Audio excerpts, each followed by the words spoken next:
केंद्रीय कानून मंत्री किरण रिजिजू जी जब ये बात करते हैं कि संविधान में कोलेजियम की व्यवस्था ही नहीं है और इसे बदल देना चाहिए, तो ये मुद्दा अपने आप में बड़ा हो जाता है। सुप्रीम कोर्ट और सरकार के बीच की अब जो ये तनातनी है वो आने वाले वक्त में क्या एक राजनीतिक बहस इस मुद्दे को लेकर आएगी। इस बात को गंभीरता से और इसको बारीकी से समझने के लिए आज हमारे साथ दिल्ली हाई कोर्ट के पूर्व जज आर.एस. सोढ़ी जी मौजूद हैं। आर.एस. सोढ़ी जी का नाम अपने आप में एक बड़ा नाम न्याय व्यवस्था के रूप में होता है। आप जानते हैं दिल्ली दंगों पे जब निष्पक्ष जांच की बात होती है तो उनका नाम कमेटी में प्रमुखता के रूप से लिया जाता है। जिस ट्रांसपेरेंसी के साथ उन्होंने अपने पूरे जीवन काम किया, चाहे वो बोफोर्स कांड हो या फिर जेसिका लाल मर्डर कांड हो, कई ऐसे बड़े देश में बहस के मुद्दे उन्होंने छेड़े हैं और जिस निष्पक्षता और जिस ट्रांसपेरेंसी से वो बात करते हैं वो जगजाहिर है। और आज जब हम बात कर रहे हैं कोलेजियम वर्सेस कमीशन की, तो इसमें देश की आम जनता के लिए, सरकार के लिए, न्याय प्रणाली के लिए क्या ज़रूरी है और क्या सही है, ये बताने के लिए खुद आर.एस. सोढ़ी जी हमारे साथ लॉ स्ट्रीट जर्नल के Hindi channel law street Bharat से जुड़े हैं। सर, सबसे पहले अपना कीमती समय देने के लिए हमें बहुत बहुत शुक्रिया। थैंक यू जी, मेहरबानी। तो सर ये बताइए कि एक आम जनता जो है, जिसका ये पूरा हक बनता है, एक मौलिक हक बनता है कि उसको न्याय मिले, न सिर्फ न्याय मिले, वक्त पे न्याय मिले, ऐसे में जजेस की अपॉइंटमेंट को लेकर इतने बड़े लेवल पे जब बहस होती है तो उसके लिए क्या सही है, वो क्या समझे कि उसके साथ हो क्या रहा है? देखो, जो कॉमन मैन है, कॉमन मैन को न्याय मिले या किसी और को न्याय मिले, न्याय तो हर एक को मिलना चाहिए। ज़रूरी नहीं कि सिर्फ कॉमन मैन को ही मिले, हर एक को मिलेगा न्याय। अब न्याय व्यवस्था जो है वो तो है, वो आपके सामने है। जो प्रणाली है, जैसे जैसे आप फाइल करते हो, जैसे केस कोर्ट में जाता है, एडजर्नमेंट्स होती हैं, ये होता है, चलता रहता है। अल्टीमेटली 10-15 साल के बाद तो न्याय मिल ही जाता है, एक तरफ या दूसरा तरफ। हाँ, हो सकता है कि भी जैसे न्याय मिले आपको, वो शायद आपको तब वो न्याय चाहिए ही नहीं जो मिल रहा है, रिडंडेंट सा हो जाता है। लेकिन लेकिन ये जो आपने कहा ना, अपॉइंटमेंट वगैरह के लिए, ये जजेस अपॉइंटमेंट के लिए, ये देखो, जब कॉन्स्टिट्यूशन बनी थी, जब ये हमारी कॉन्स्टिट्यूशन बनी थी, तो इसमें एक सिस्टम था जजेस अपॉइंटमेंट का, एक पूरा चैप्टर है, जैसे जज कैसे अपॉइंट होते हैं, क्या होता है। वो चला, काफ़ी साल चलता रहा, जब तक ये हमारा जो जज उस प्रणाली से अपॉइंट होकर आए थे, उन्होंने फील किया होगा कि ये जो प्रणाली है ये ठीक नहीं है, और उन्होंने फिर एक नई प्रणाली बनानी शुरू की। और वो प्रणाली ये थी कि वो खुद ही अपॉइंट करेंगे, और खैर डिसमिस तो नहीं कर सकते, अपॉइंट खुद ही करेंगे, और जिसको वो अपॉइंट करेंगे वही जज होगा। इसमें प्रॉब्लम्स भी कई आई थी कि भी आप पार्लियामेंट को सुप्रीम मानते हो कि नहीं मानते।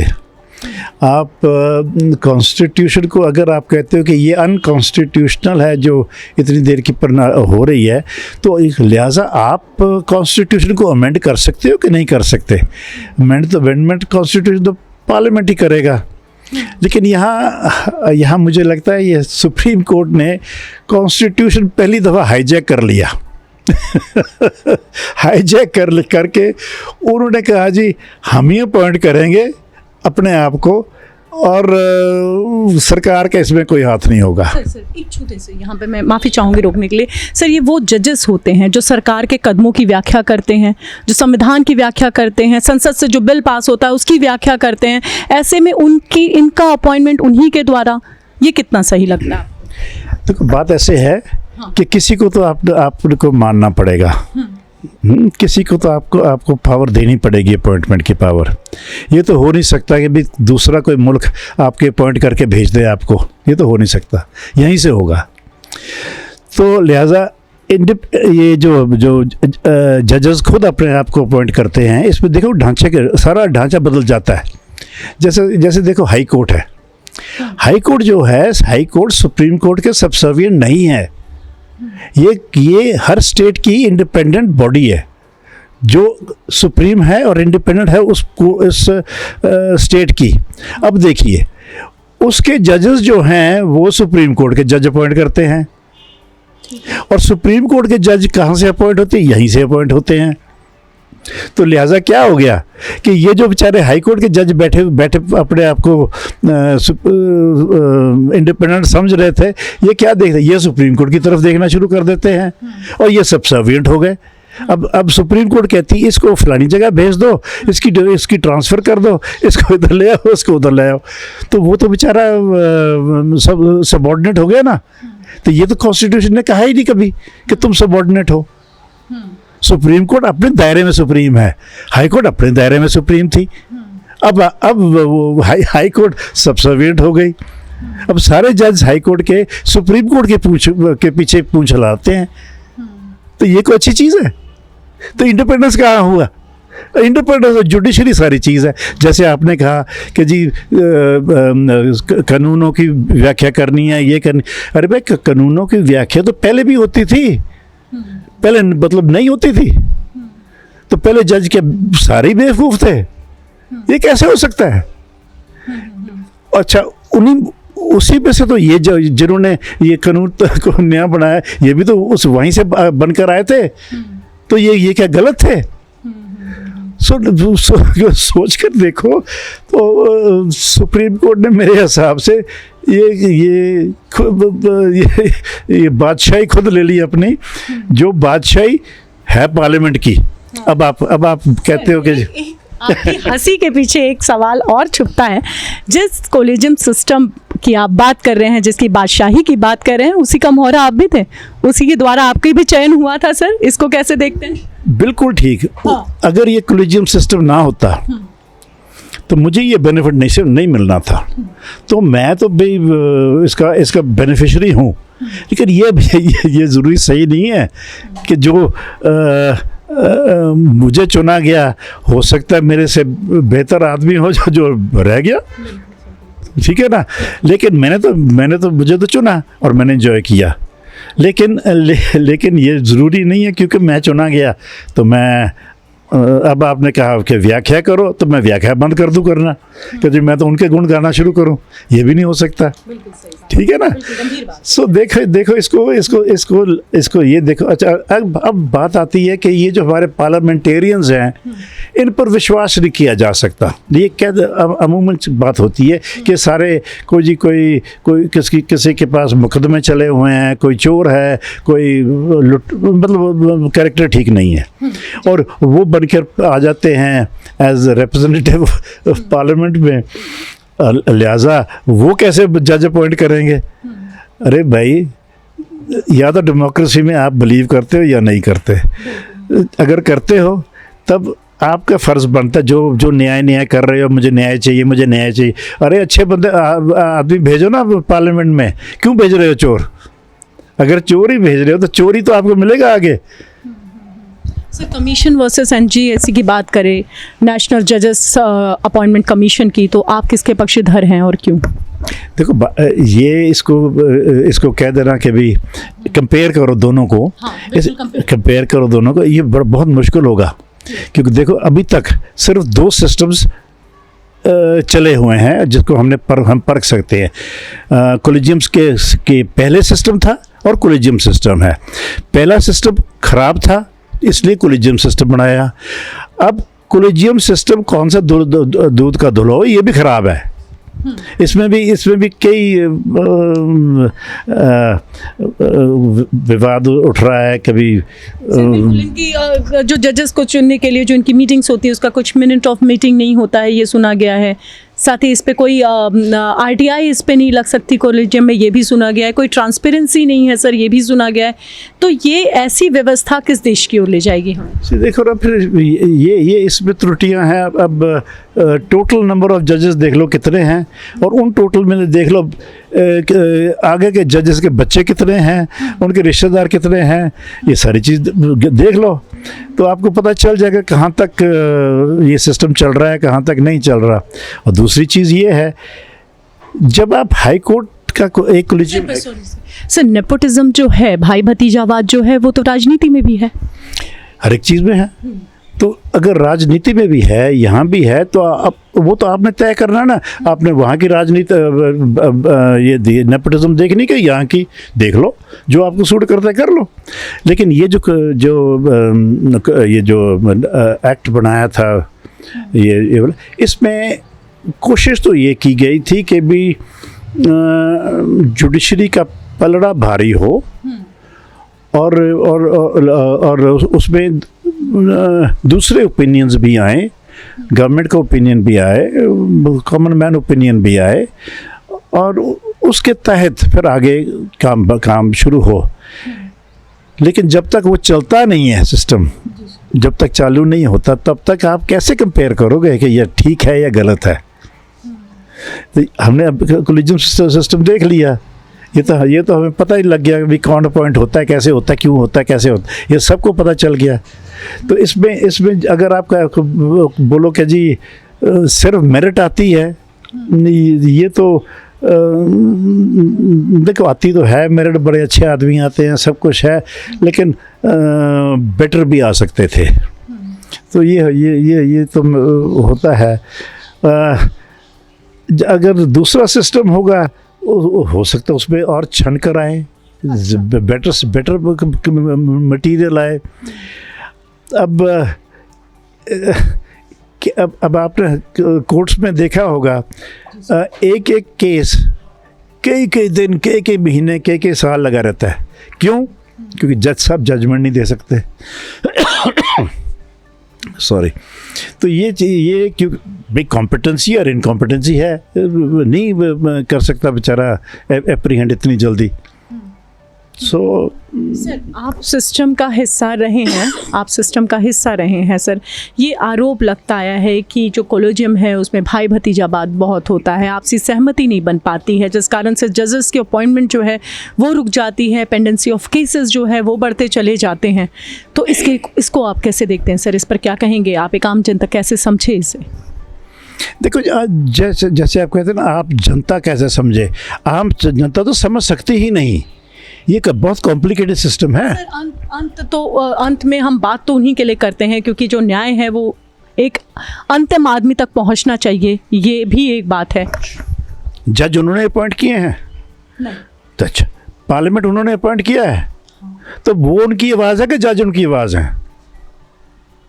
तो फिर अगर वो अपनी आवाज़ को नहीं पहचानना चाहते और वो उसको इम्पोर्टेंस ही नहीं देना चाहते कि जी मेरे ये आवाज़, मुझे पता है अच्छा आदमी कौन है, बुरा आदमी कौन है, किसको बनाऊं, किसको नहीं बनाऊं, अगर वो अपनी आवाज़ एक्सरसाइज ही नहीं करना चाहते, तो then why blame anybody else? तो ये जज भी तो वहीं के आए हैं, ये कौन से कहीं और दूसरे मुल्क से आए हैं? इन्हीं में से आए हैं। सर NJAC जो है, नेशनल जजेस अपॉइंटमेंट कमीशन, इसमें प्रावधान है कि इसमें CJI और 2 सीनियर जज होंगे इसमें, प्लस सरकारें और एक पब्लिक से इन्वॉल्वमेंट होगा। ये पूरा जो एक ट्रांसपेरेंट सिस्टम दिखता नज़र आ रहा है, यहाँ पर न्याय व्यवस्था को इस पूरे सिस्टम में क्या समस्या हो सकती है? क्योंकि इन्वॉल्वमेंट तो इसमें भी उनकी पूरी है। समस्या क्या हो सकती है? Is only the question of कि 3 और 3 6 हो, आप 6 या 7 हो, जितने भी हो, उसमें से मेजॉरिटी जाएगी एक तरफ और मेजॉरिटी के साथ काम चलेगा। इसमें भी मेरे हिसाब से जुडिशरी के पास ज़्यादा पावर है, क्योंकि एक लॉ मिनिस्टर है वहाँ, 2 सिटीजन्स हैं और शायद एक आधा और होगा, मुझे इतना पता नहीं, वो एक आधा और होगा। तो इस पे करके है तो पलड़ा बहुत भारी है जुडिशरी का। लेकिन जुडिशरी डरती है कि भाई इससे भी डरती है, क्योंकि ओपिनियन दूसरा आ जाएगा। अब ये जुडिशरी ओपिनियन से डरती है कि जिसको हम चाहते हैं उसके बरखिलाफ कहीं 4 आदमी ने बोल दिया कि ये ठीक आदमी नहीं है, तो हम उसको फिर ला नहीं सकते। तो ये अब क्या सिस्टम है कोलिजियम का, जिसको हम भेजें और सरकार कह दे कि नहीं ये गलत आदमी है, और वापस आ जाए, हम फिर भेजें, गलत है या ठीक है या जो भी है, उसको आपको बनाना पड़ेगा। ठीक है, ये है सिस्टम आज का, तब का सिस्टम नहीं होगा। उसमें अगर नहीं अच्छा तो नहीं अच्छा। अब अच्छे बुरे की क्या पहचान है, वो तो भाई कुछ तो इज्जत दोगे। वो 3 जज बैठे हुए हैं सुप्रीम कोर्ट के, लॉ मिनिस्टर बैठा हुआ है, वो आपका ही रिप्रेजेंटेटिव है, दो पब्लिक के कुछ बैठे, प्रधानमंत्री बैठा। अरे कुछ तो इज्जत दोगे किसी अपॉइंटिंग अथॉरिटी को। आप हर एक को निकारते जाओगे तो कैसे बनेगा, कैसे मुल्क चलेगा। तो सर आप ये कह रहे हैं कि सरकार की भी जो इन्वॉल्वमेंट है न्याय व्यवस्था में, उसको भी न्याय व्यवस्था एक्सेप्ट नहीं करती है, उसको हक रखती है कि सरकार के फैसले को भी दरकिनार कर पाए। अब जब सरकार ने ये ठान लिया है कि कॉलेजियम सिस्टम को हटा कर रहेगी, क्योंकि बार बार केंद्रीय कानून मंत्री इस बात को बोलते चले आ रहे हैं, आपको क्या लगता है ऊंट किस करवट बदलेगा, क्या फैसला आएगा? क्या कॉलेजियम सिस्टम हटेगा और सरकार की जीत होगी, या दोनों को मिलकर काम करना होगा, या क्या इस आने वाले समय में, क्योंकि सर ये एक बहुत बड़ा राजनीतिक बहस का मुद्दा बनने जा रहा है, आपको क्या लगता है सर क्या हो सकता है? देखो जी, आप जब बात करते हो ना हार जीत की, इसमें हार जीत नहीं होती। क्या सही है वो बात करो कि भी क्या सही है। सरकार जीत गई, सुप्रीम कोर्ट हार गई, ये कोई ये कोई बॉक्सिंग मैच हो रहा है यहाँ? ये कुछ भी तो नहीं है, ये ओपिनियंस हैं। ओपिनियंस को वेरी करके आप देखो कि कैसे ओपिनियन को रैशनलाइज करके ला सकते हो। और देखो, हर चीज़ बेहतरी के लिए होती है। अगर हमने देख लिया कि कॉलेजियम सिस्टम इतना अच्छा सिस्टम नहीं है, कुछ चीज़ और आ सकती है, उसको ट्राई तो करके देख लो यार। फिर ये बहस सर अटल बिहारी वाजपेयी की सरकार से चल रही है। मैं इसको हार जीत इसलिए नाम दे रही हूँ, झुकेगा कौन, क्योंकि झुकने के लिए दोनों ही पक्ष तैयार नहीं हैं, इसलिए मैं इसे हार जीत का नाम दे रही हूँ। इसीलिए मैंने सबसे पहले आपको ये कहा था, पहले आप सोच लीजिए सुप्रीम कौन है। पार्लियामेंट सुप्रीम है लॉ बनाने में, या सुप्रीम कोर्ट सुप्रीम है लॉ बनाने में? सुप्रीम कोर्ट, मेरे हिसाब से सुप्रीम कोर्ट लॉ नहीं बना सकती, उसका कोई अधिकार ही नहीं है। वो हाँ लॉ को रद्द कर सकती है, जैसे इन्होंने रद्द कर दिया इसको, वो तो रद्द कर सकती है, लेकिन बना नहीं सकती। कॉलेजियम सिस्टम सुप्रीम कोर्ट ने बनाया है, ये नहीं बना सकती, पार्लियामेंट ही बनाएगा। इसको रद्द कर दो, कोई और कानून ले आओ, इसमें बदलाव कर लो, इसको किसी को छोड़ दो, किसी को ले आओ, सुप्रीम कोर्ट के 3 जज हैं 4 कर लो, मतलब ये चीज़ें हो सकती हैं, लेकिन लॉ नहीं बना सकती सुप्रीम कोर्ट। अगर ऐसे सुप्रीम कोर्ट लॉ बनाना शुरू करे तो पार्लियामेंट की क्या ज़रूरत है? इतना बड़ा पार्लियामेंट हमने रखा हुआ है काहे के लिए? छोड़ो, हम सुप्रीम कोर्ट ही बना लेंगे सब कुछ। नालियाँ नूलियाँ साफ़ करनी है और करना क्या होता है, सब कर लेगी सुप्रीम कोर्ट। सर आपने कहा कि कौन सुप्रीम है ये तय करना ज़रूरी है, न्याय प्रणाली या सरकारें, तो ये कैसे तय होगा और कौन तय करेगा कि सुप्रीम कौन है, क्योंकि फैसला सुप्रीम के हाथ में है? देखिए जी, अगर तो हो गया डेडलॉक, जो होना नहीं चाहिए। डेडलॉक ऐसे है कि पार्लियामेंट कहती है हम सुप्रीम है, और ये आपकी जुडिशरी कहती है हम सुप्रीम है इस अपॉइंटमेंट्स के, और कोई नहीं कर सकता, सिर्फ हम करेंगे। अगर ऐसे टकराव आ गया और इस हद तक पहुंच गया कि डिसाइड ही नहीं हो सकता कौन सुप्रीम है, तो मैं क्या पूछता हूँ, अपॉइंटिंग अथॉरिटी कौन है? President of India appointing authority है। तो वो तय करेगा कि वो जो अपॉइंट करेगा वो किसकी राय के नीचे करेगा और कैसे करेगा। आफ्टरवर्ड्स किसी को तो आप दोगे ना पावर, तो अपॉइंटिंग अथॉरिटी सुप्रीम कोर्ट है, अपना प्रेसिडेंट है, तो प्रेसिडेंट डिसाइड करे ना अल्टीमेटली। तो प्रेसिडेंट डिसाइड करता है विद काउंसिल ऑफ मिनिस्टर्स के ओपिनियन के ऊपर। देयरफॉर सुप्रीम कौन हुआ? मेरे हिसाब से पार्लियामेंट हो गया। तो माना जाए जल्दी अब कमीशन का राज चलेगा जजेस की अपॉइंटमेंट। नहीं क्या चलेगा, लेकिन हाँ सुप्रीमेसी भी, डेमोक्रेसी में सुप्रीमेसी ऑफ पार्लियामेंट को कभी नहीं नकारा जा सकता, और कभी छोटा मत समझो। ये डिक्टेटरशिप नहीं है सुप्रीम कोर्ट में, ये सुप्रीम कोर्ट डिक्टेटर हो सकता है। आर्मी रूल क्या होता है? आर्मी रूल भी डिक्टेटर ही तो होता है, ये भी डिक्टेटर हो सकता है। इसलिए सुप्रीम कोर्ट जो पीपल्स अपॉइंटेड नहीं है, वो कभी सुप्रीम नहीं हो सकती। नाम उसका सुप्रीम कोर्ट है, लेकिन सुप्रीम बॉडी नहीं है। पार्लियामेंट ही सुप्रीम बॉडी है। ये डेमोक्रेसी है, जब तक चलेगी। नहीं तो दूसरा सिस्टम आ जाएगा, उसमें देखेंगे फिर। तो जिस बात के लिए जिस अपने खुल के बात करने के लिए आर एस सोढी साहब काफ़ी फेमस हैं मीडिया में और देश में, अपनी जिस तरीके से वो बेबाक अपनी बात रखते हैं, वही बात आज उन्होंने लॉ स्ट्रीट जर्नल के Hindi channel law street Bharat के साथ भी रखी और खुलकर बोल रहे हैं कि कौन सुप्रीम है ये तय करना ज़रूरी है, क्योंकि जो सरकारें हैं वो कहीं ना कहीं जनप्रतिनिधि द्वारा ही चुनी जाती हैं और वो ये तय कर सकते हैं। जो कानून बनाने का हक उन्होंने कहा वो सुप्रीम कोर्ट के पास नहीं है। तो ये थे आर एस सोढी साहब, जिन्होंने कॉलेजियन सिस्टम वर्सेस कमीशन पर अपनी खुल के राय रखी। लॉ स्ट्रीट जर्नल के हिंदी चैनल से जुड़ने के लिए आपका बहुत बहुत शुक्रिया सर। मेहरबानी, thank you so much, thank you.